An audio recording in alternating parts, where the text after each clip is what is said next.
This is The Writer's Journey, and I'm your host, Alexandre R. Thompson, writer, dreamer, lover of fantasy, sci-fi, fiction, and just an overall good story.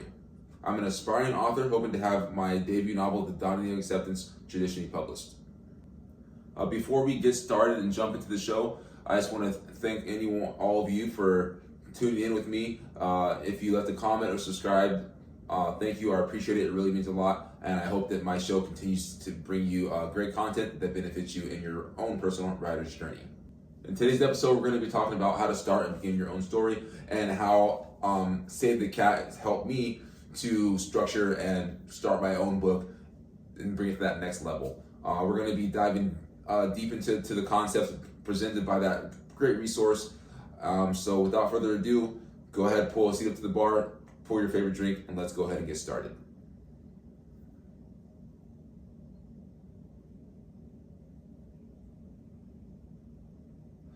Please forgive me, guys, if you see me looking at my laptop from time to time. I want to make sure that everything that I have planned out for you guys today, that I don't miss any beats, and it keeps me on topic. Sometimes I do get on tangents and we'll kind of go off. I want to make sure that I'm giving you guys all the information that you need to go ahead and use this great resource to become better writers, and let's go from there.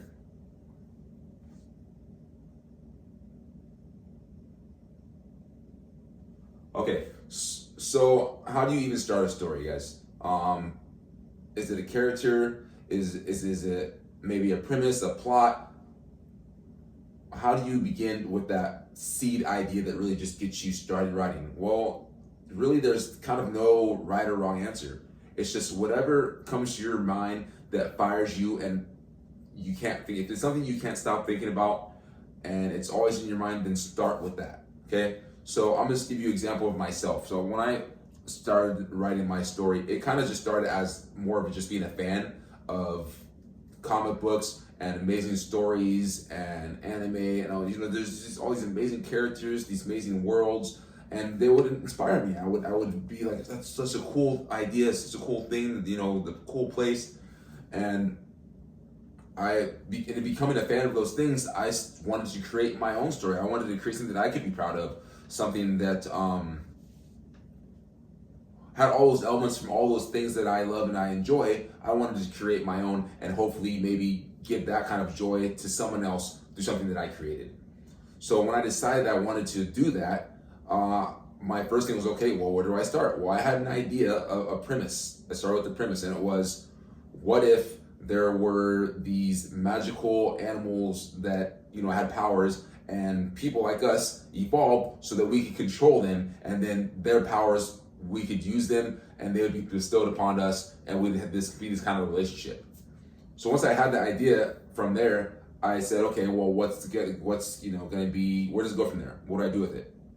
So I created a character that would use these animals, the main character. So I kind of went from premise to character, and then from there, the story kind of just blossomed on its own.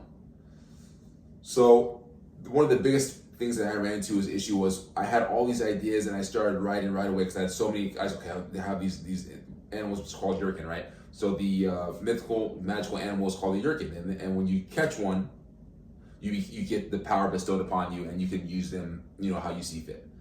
So when I started writing, it was a jumbled mess. I had all these ideas and I just started writing up here, which is fine. If this gets you writing and gets you started, then go ahead and do that. But eventually, you will have to structure it and it become a story. So and that's where, for me, the Save the Cats really got me putting my ideas in a formula. I stutter when I say formula because some people think, oh, formula, you can't write a book on a formula. But there's a pattern to things, and it needs to be done, in a way that's gonna flow, right? So, see, I'm already getting on tangent. Let me get myself back on track here.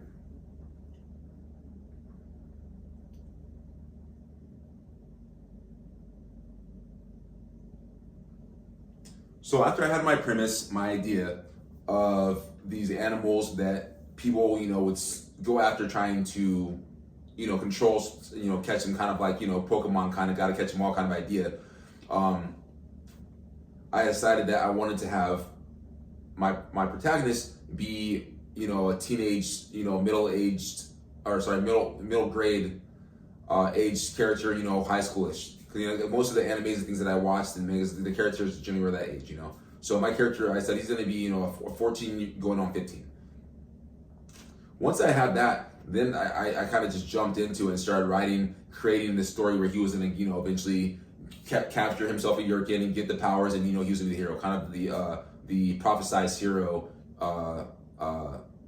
trope. So when I finished my first draft, it was like 50,000 words, and I thought I had a book. I did not.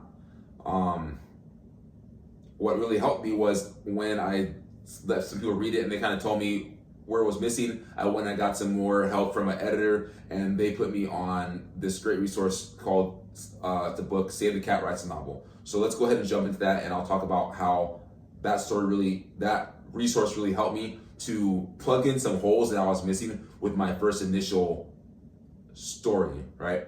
And when I made my premise for that concept in my book, I was doing a lot of things kind of just like innately, but just in a jump mess, not in the right way. So I'll talk more about that as we get into the details of the book as we go. So let's go ahead and start out. So,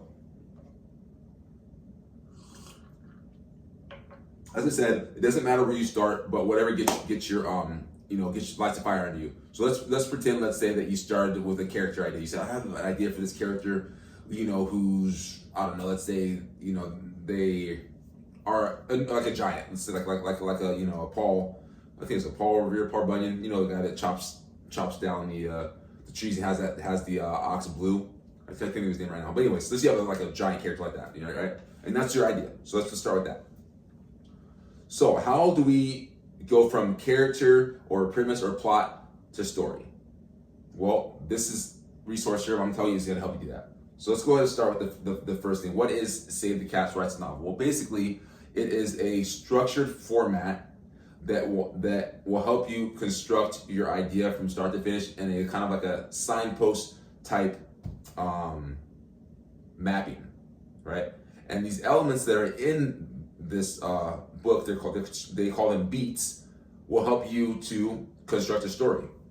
And some of you are saying, "Oh, I feel like that's going to get in the way of my creative flow." That is not the case.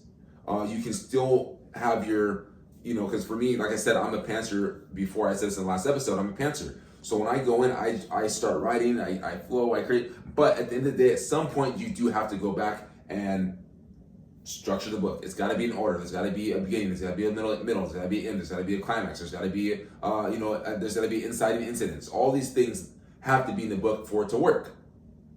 So whether you are just writing by the seat of your pants, hence the name Pantser, you're still gonna have to some point go back in and structure the story so it works as a story. And that's where something like Save the Cats really can help you.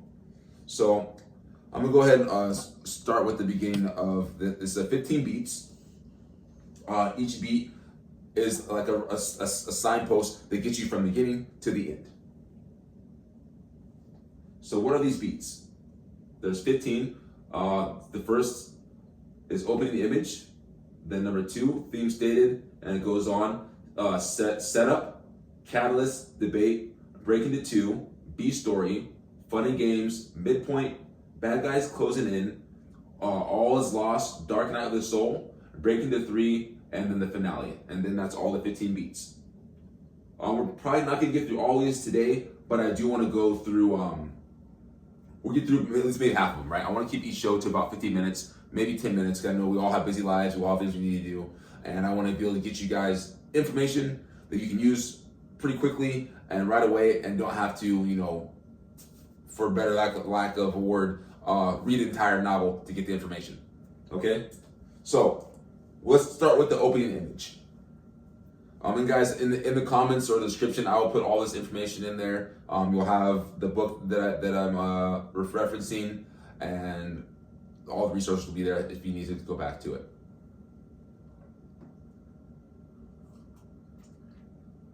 And in case you're wondering, I've got a new cocktail here. This is super delicious. It's called the Kentucky Buck, and I'll put that recipe in the description as well.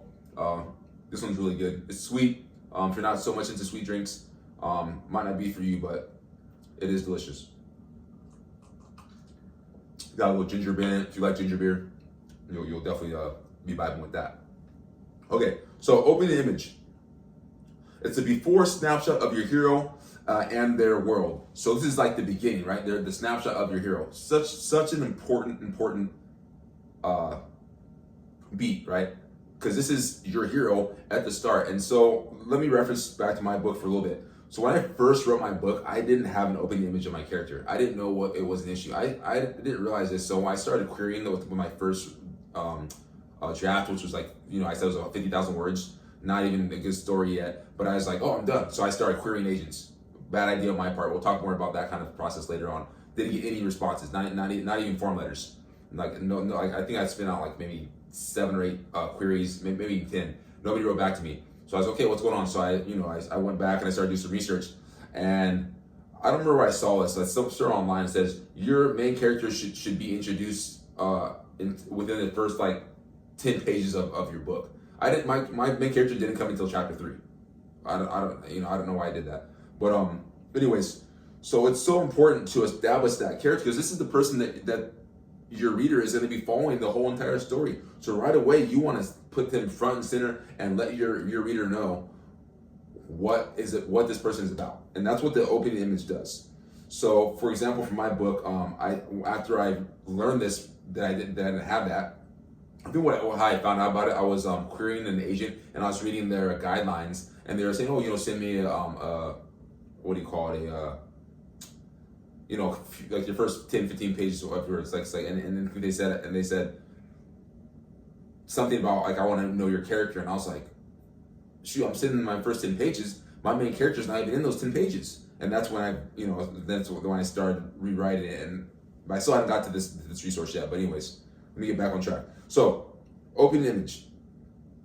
That's for the first beat. You gotta really nail this one. This isn't so important. Like they always say, like the start, like your first 2 sentences of a book are super important.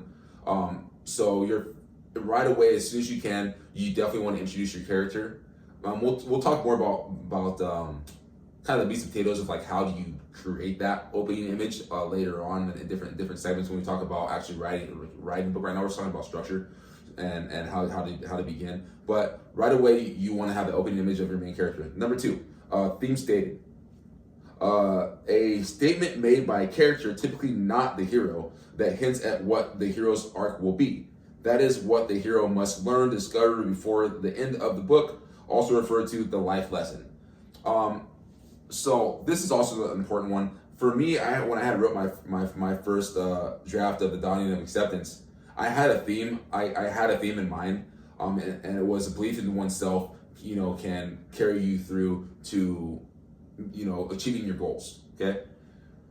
So I already had that in mind, and it was throughout the book, but I never specifically stated it, right? And this book kind of helped me do that. And it really, one thing that this is really helpful for when you state your theme, it helps you keep your book in line, right? So you're not jumping around to different places. So having a theme state is really, really great. And it's for me, and this part comes early in the book. It's within the first 5% of your story. If your story is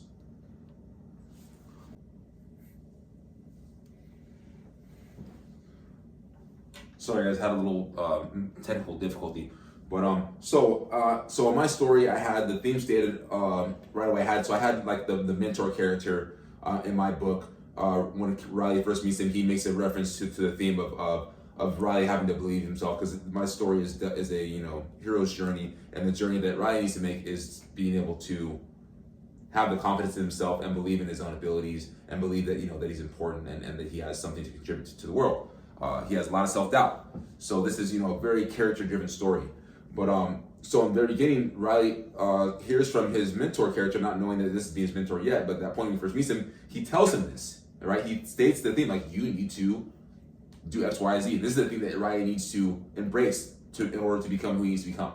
So theme state is very important and help you keep you grounded, because it's really the theme is what's going to, I guess, be the pivotal point movement of your book. It's what everything gravitates around, right? So that central idea is very important to have, and stating it early in the book will help your reader might not necessarily pick up on it, but like subconsciously it'll be there. So beat number 3, the setup. An exploration of the hero's status quo, life, and all of its flaws, where we learn what the hero life looks like before the epic transformation. Here we are also introduced to the supporting characters and the hero's primary goal. But most importantly, we show the hero's reluctance to change, aka learn the thing, while also hinting at the stakes at risk should your hero not change. So the setup is kind of similar to the opening image, but it's a little bit longer, right? This happens at it's about 1 to 10%. So this is the beginning of Act 1, where you're seeing the hero in his before life, right? Before he jumps into, whatever it is that he's gonna be doing throughout your story, whatever your plot is. So the setup is so important, because this is where your reader is really gonna get grounded and fall in love with your character. It's so important to create a character and for your reader to be able to relate with them and see them, which we're not going to dive super in that today. We'll talk about character development dynamics on later episodes, but just understand in the setup, that's where a big portion of that happens. And this is early on. This is within the first 3 beats. And guys, I'm going to put this up on the screen, but it's going to be a snapshot of each of the beats and where they fit in, right? So you'll have, it's kind of like a blueprint map, and it'll show you that, so you guys can kind of follow that and keep that. But I'll post that up on the screen in a moment. You can guys screenshot that or whatever you need to do so you can save it. All right, guys, we're gonna end the show there for today. We've gone over a little bit over what I wanted to. As I said before, I want to keep these segments to about 15 minutes, and today we're pushing into the 20-minute range. So we're gonna call it quits there. When we come back and you guys see me again on the writer's journey, we will be jumping off onto the beat number 4 from the Save the Cats Writes novel, which is known as The Catalyst, and happens to be my favorite beat in the entire structure of the novel. But before we go, let me leave you guys with a tangible tip. As always, I want to give you something you can put into your toolbox and use right away to help you become a better writer immediately. This is known as the what if question. It's a great way to get the creative juices flowing, help you come up with great ideas to start and establish a great novel. For example, what if a young man could enter a dream world that turns out to be reality? When there, he has the ability to control a magical animal known as a yurkin. This was the premise for my book, and this strategy helped me get there. When I first started writing my book and I came with this premise, I did this strategy unknowing that it was a common strategy used for many writers. I found out this strategy is well used from a book called The Anatomy of Story by John Truby, and he talks about this idea, the what if question, to create premises and great ideas for stories. So when you guys ask yourself, what if, don't be shy to ask yourself the wildest questions, crazy scenarios, wild ideas, it doesn't matter. Just ask yourself, what if such and such happened? The sky's the limit, and you can do this in so many different scenarios. Come up with 5, 6, 7 ideas and pick the one that really lights a fire under you the most. And as always, guys, keep writing, keep pushing, chasing the dream, and we're gonna get there together.